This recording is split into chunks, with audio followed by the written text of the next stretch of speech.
కొల్లాపూర్ నియోజకవర్గం పర్యాటక రంగంలో కేసీఆర్ గారు ముఖ్యమంత్రి అయినాక పర్యాటక రంగంలో అన్ని రకాలుగా దూసుకుపోతూ ఉంది కొల్లాపూర్. ఇలాంటి శాంతి భద్రతలు లేకుండా కొల్లాపూర్కు దయచేసి చెడ్డ పేరు తీసుకొచ్చే ప్రయత్నం ఎవరు చేసినా రాష్ట్ర ప్రభుత్వం మరి నేను ముఖ్యమంత్రి గారిని డిమాండ్ చేస్తా ఉన్నా, కఠినమైన చర్యలు తీసుకోవాలి.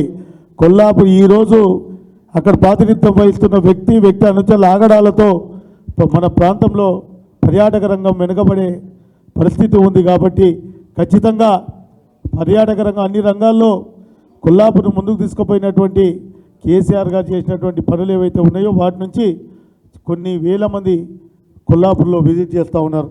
మరి భవిష్యత్తులో శాంతి భద్రతలు బాలేకుంటే పర్యాటక రంగం కూడా దెబ్బతింటుంది, స్థానికంగా ఉపాధి కూడా కోల్పోతారు. కాబట్టి ప్రభుత్వం కఠినమైనటువంటి చర్యలు తీసుకోవాలి.